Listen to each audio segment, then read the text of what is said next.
కేంద్ర ఆర్థిక శాఖ మంత్రివర్యులు ఇవాళ రికార్డు 7వ బడ్జెట్ ప్రవేశపెడుతున్న సందర్భంగా తెలుగువారి కోడలు కాబట్టి ముఖ్యంగా మన రాష్ట్రంతో కూడా పరిచయము సంబంధము వారికి ఇక్కడే స్థిర నివాసం కూడా ఉంది కాబట్టి ఈ బడ్జెట్లోనైనా మనకు న్యాయం చేస్తారేమో ఈ బడ్జెట్లోనైనా తెలంగాణ పారిశ్రామిక రంగానికి తెలంగాణలోని పేదలకు తెలంగాణలోని ఇన్ఫ్రాస్ట్రక్చర్కి పెద్దపీట వేస్తారేమని చెప్పి మేము ఆశించినాం.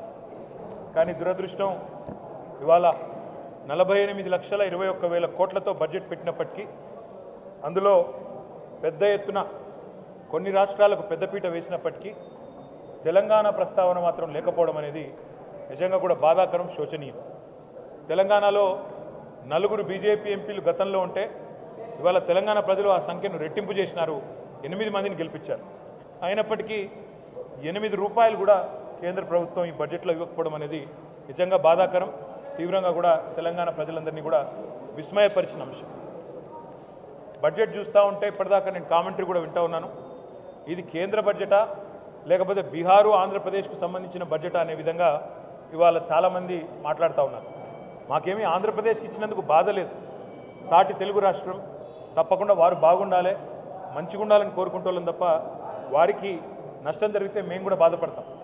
కానీ ఆంధ్రతో పాటు ఆంధ్రాకు ఇచ్చినట్టుగానే మీరు ఆంధ్రప్రదేశ్ పేరు చెప్పిన ప్రతిసారి ఏమన్నారు కేంద్ర మంత్రి గారు?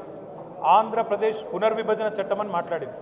కానీ ఆంధ్రప్రదేశ్ పునర్విభజన అంటేనే 2 రాష్ట్రాలకు సంబంధించిన ప్రయోజనాలు ఆ చట్టంలో ఉన్నాయి.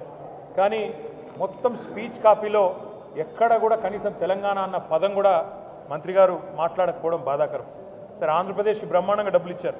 అమరావతికి 15,000 కోట్లు, తర్వాత భవిష్యత్తులో ఇంకా అవసరంగా అయితే ఎక్కువ డబ్బులు ఇస్తామన్నారు. అదేవిధంగా పోలవరం నిర్మాణానికి సంపూర్ణ సహాయం చేస్తామన్నారు. అదే మాదిరిగా ఆంధ్రప్రదేశ్లో మరి పారిశ్రామిక అభివృద్ధికి ప్రత్యేక సహకారం ఇస్తామన్నారు. వైజాగ్ చెన్నై ఇండస్ట్రియల్ కారిడార్స్ పెడతామన్నారు. అదేవిధంగా కొప్పర్తి ఓర్వకల్లు ఇండస్ట్రియల్ జోన్స్కి అక్కడ ఎలక్ట్రిసిటీ, వాటరు, రోడ్స్, హైవేలకు ప్రత్యేక నిధులు అన్నారు. వైజాగ్ చెన్నై కారిడార్కి కూడా డబ్బులు, అదేవిధంగా బెంగళూరు కూడా హైదరాబాద్ టు బెంగళూరు కారిడార్ కూడా డబ్బులు ఇస్తున్నామన్నారు. అదేవిధంగా ఆంధ్రప్రదేశ్లోని వెనుకబడ్డ ప్రాంతాలకు ప్రత్యేక ప్యాకేజీ అన్నారు. రాయలసీమ, ప్రకాశం, ఉత్తరాంధ్ర జిల్లాలకు ప్రత్యేక ప్యాకేజీ అన్నారు. మాకు ఆంధ్రప్రదేశ్కి ఇచ్చిన దాని మీద దుగ్ధ లేదు, బాధ లేదు, అసూయ లేదు. తెలుగు రాష్ట్రం, పక్క తెలుగు రాష్ట్రం బాగుపడితే సంతోషించటోళ్ళమే, తప్పకుండా స్వాగతిస్తాం ఆంధ్రప్రదేశ్కి ఇచ్చిందని. కానీ కేవలం ఆంధ్రప్రదేశ్కు బీహార్కు రెండింటికే ఇస్తూ మిగతా 26 రాష్ట్రాలను మరి చిన్నచూపు చూడడం అనేది నిజంగా బాధాకరం. ఆంధ్రప్రదేశ్ పునర్విభజన చట్టమని మీరు ఏ మాట అయితే చెప్పారో, ఆంధ్రప్రదేశ్ పునర్విభజన చట్టంలోనే 2 తెలుగు రాష్ట్రాల ఏర్పాటు కూడా ఉన్నది. తెలంగాణ ఉన్నది, ఆంధ్రప్రదేశ్ ఉన్నది. కానీ ఎప్పట్లాగానే మనకు 9.5-10 సంవత్సరాలుగా ఎప్పట్లాగానే ఇచ్చినట్టు ఈసారి కూడా గుండు సున్నానే ఇచ్చింది కేంద్ర ప్రభుత్వం.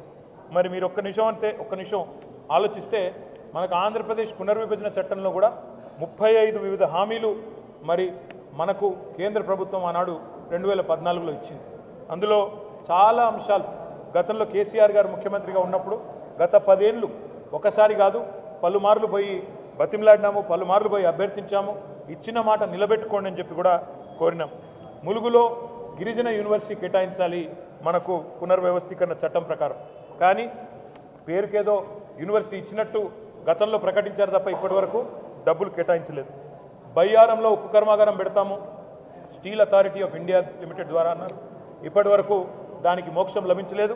ఈ బడ్జెట్లో కూడా దక్కింది గుండు సున్నా. కాజీపేటలో రైల్ కోచ్ ఫ్యాక్టరీ అన్నారు, అది కూడా హులెక్కైంది. అది కూడా ఇవాళ రైల్ కోచ్ ఫ్యాక్టరీ పోయి ఒక వ్యాగన్ రిపేర్ షాప్ పెడతామని చెప్పడం బాధాకరం. 9 ఏళ్లుగా ఆనాడు కేసీఆర్ గారు ప్రధానమంత్రి గారిని, కేంద్ర మంత్రులను పలుమార్లు కలిసి మా రాష్ట్రానికి కొత్త విద్యా సంస్థలు ఇవ్వండి, ఐఐఎం ఇవ్వండి, ఇండియన్ ఇన్స్టిట్యూట్ ఆఫ్ మేనేజ్మెంట్ ఇవ్వండి, నేషనల్ ఇన్స్టిట్యూట్ ఆఫ్ డిజైన్ ఇవ్వండి, ఐఐఎస్ఈఆర్ ఐసర్ ఇవ్వండి, నవోదయ కేంద్రీయ విద్యాలయాలు ఇవ్వండి అని పలుమార్లు కోరినాం. దాని మీద కూడా ఒక్కటంటే ఒక్క విద్యా సంస్థ కూడా ఇప్పటి వరకు మంజూరు చేయలేదు. ఈరోజు బడ్జెట్లో కూడా చేయలేదు. కేంద్ర బడ్జెట్లో పారిశ్రామిక కారిడార్లు ఇవన్నీ కూడా చెప్పారు ఇతర రాష్ట్రాలకు సంబంధించి. అదే తెలంగాణలో మరి హైదరాబాద్ నుంచి వరంగల్ కానీ, హైదరాబాద్ నుంచి రామగుండం కానీ హైదరాబాద్ బొంబాయి పోయే రోడ్డు కానీ హైదరాబాద్ నుంచి విజయవాడ పోయే రోడ్డు కానీ ఇవన్నీ కూడా ప్రముఖమైన పారిశ్రామిక కారిడార్లుగా ఏర్పాటు చేయాలని 6 వివిధ కారిడార్లు ఏర్పాటు చేయాలని చాలాసార్లు కోరాం. దాని మీద కూడా స్పందన లేదు. మెగా పవర్ లూమ్ క్లస్టర్ కావాలని చెప్పి సిరిసిల్లలో అడిగాం. దాని మీద కూడా స్పందన లేదు. అదేవిధంగా కొత్త హ్యాండ్లూమ్ క్లస్టర్స్ కూడా మంజూరు చేయాలని చెప్పి కూడా గతం నుంచి కోరుతున్నాం. దాని మీద కూడా స్పందన లేదు.